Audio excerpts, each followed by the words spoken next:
thank you again. I know it did. But I want to thank you again for what you and our brother did over here, there, right? Yeah.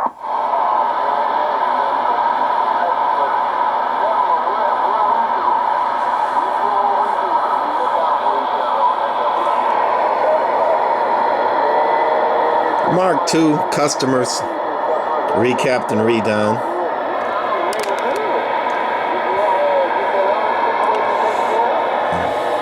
Everything's all taken care of. Receiver here. Everything's inside the power roller. That's about it.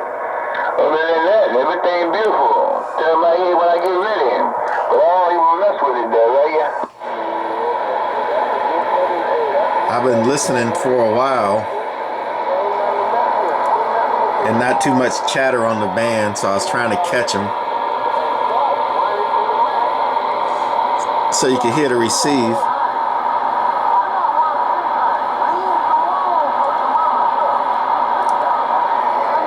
Don't know how well you could hear that. Got the external speaker. You're right, 420. Speaking of that converted projector box.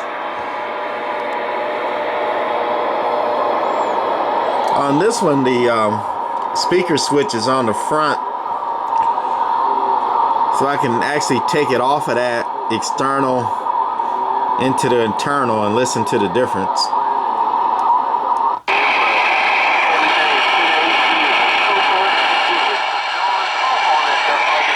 A lot more high-pitched static, eh? That's with the noise limiter on.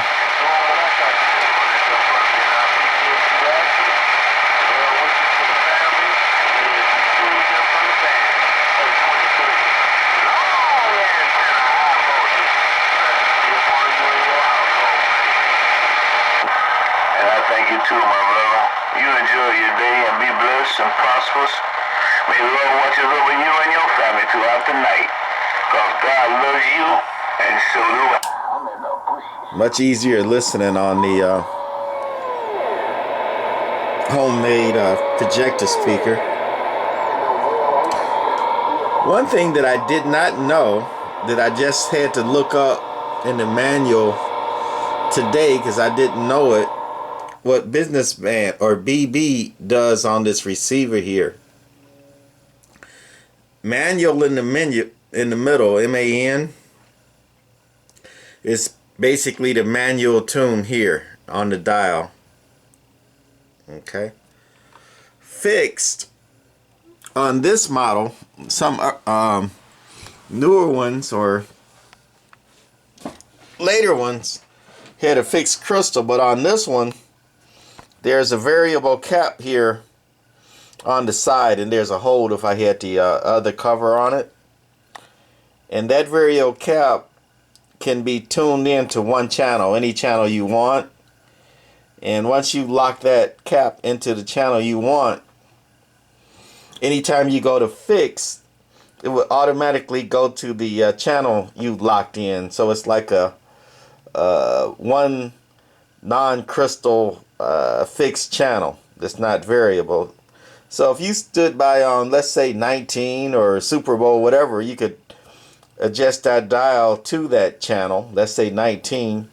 So you turn that until you receive in 19, and then anytime you go to fix, that would automatically take you to 19.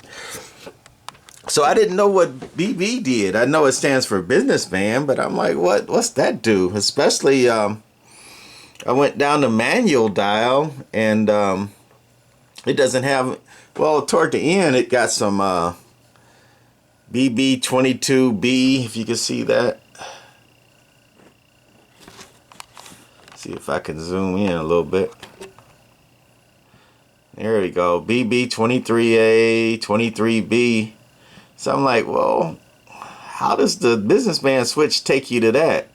And I read the manual, and actually it doesn't.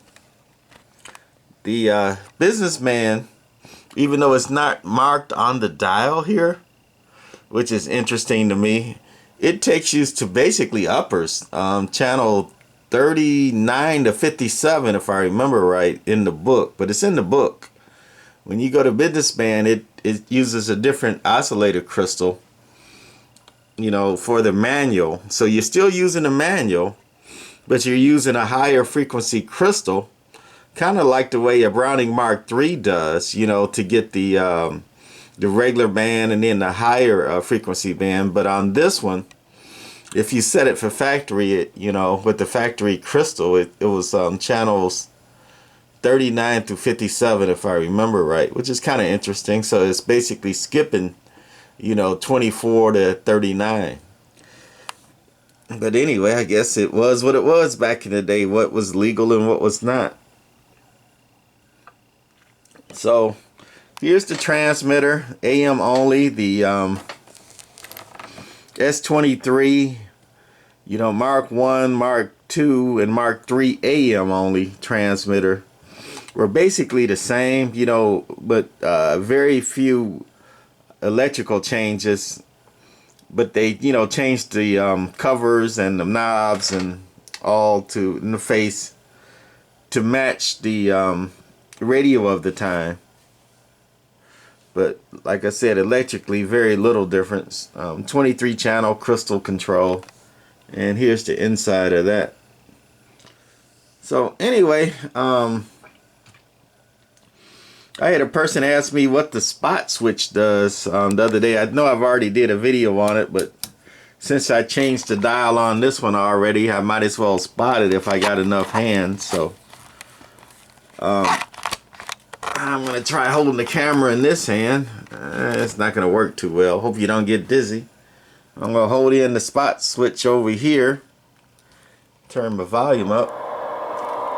And that's sending a, when I do hold it back in again, it's sending a very small signal, like, you know, maybe 10 milliwatts or something, you know, like 1/10,000th of a watt.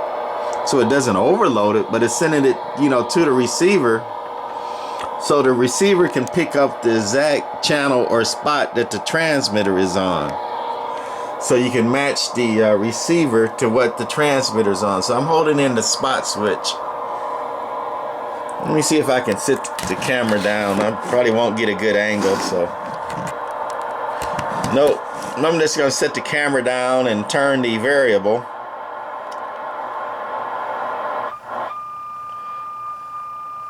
And then I get the tone when I hit the spot, picking the camera back up.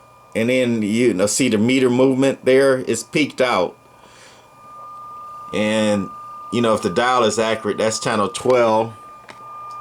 And over here on the transmitter, of course, I'm on channel 12 and got the spot in. I'm gonna let go of the spot and put the spot in. So you just tune the receiver to the signal that the transmitter is putting out, and that's how you spot this. Yeah, getting a little bit of wash, but not much.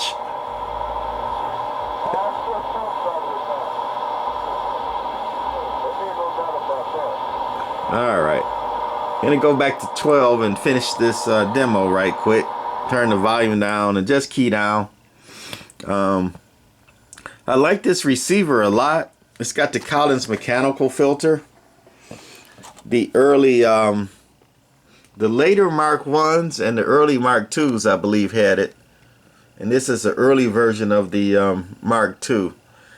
I wouldn't say rare to have that, but it's hard to find. And as most people know, the Collins mechanical filter is a very good, very sharp filter, and it makes for a better, cleaner receiver than the ones without it. So it's, you know, desirable for people in the know. So this receiver is one of the better Browning receivers, preferred by some. Of course, many like the Mark III because it has full SSB, you know, with an SSB transmitter. But some others do like the R27S23, which I did a video on earlier. And the R27SS3 S23 has a wide narrow on the receiver, which is nice, where this does not, but it has the Collins filter.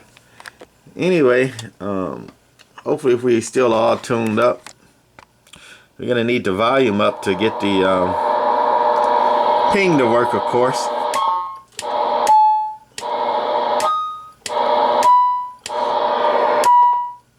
And that's the short ping in it.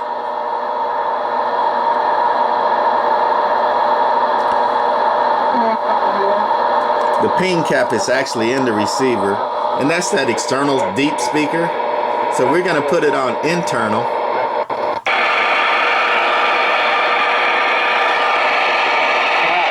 Turn that volume down a little. And key it up again.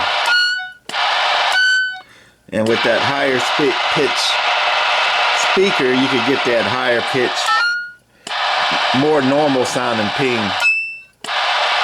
One thing I haven't done is this has a switch for both speakers, the internal and the external if you got it hooked up. I didn't try to ping with that, so this is my first time. Let's see what we got.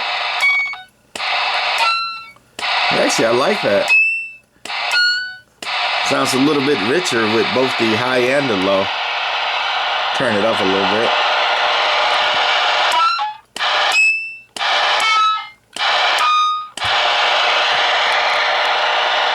Okay, turn that back down. And these Brownings pretty much do the same watts. Dead keying about a little over 3. Audio. Swinging about 5.5. Audio. 1011 peak. If a Browning is done right in factory, it has a limiter or a clipper in the transmitter, which limits that big swing. So you never see big swing out of a Browning.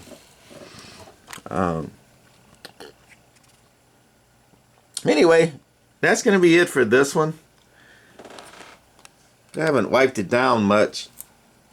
A little dusty, but this is a customer's. Went through, working real good. Very nice. Browning Golden Eagle Mark II early version with the Collins filter. It'll look nicer when I wipe it down a little more and put the covers back on, but good working Browning. All right, that's it for this one. Bye.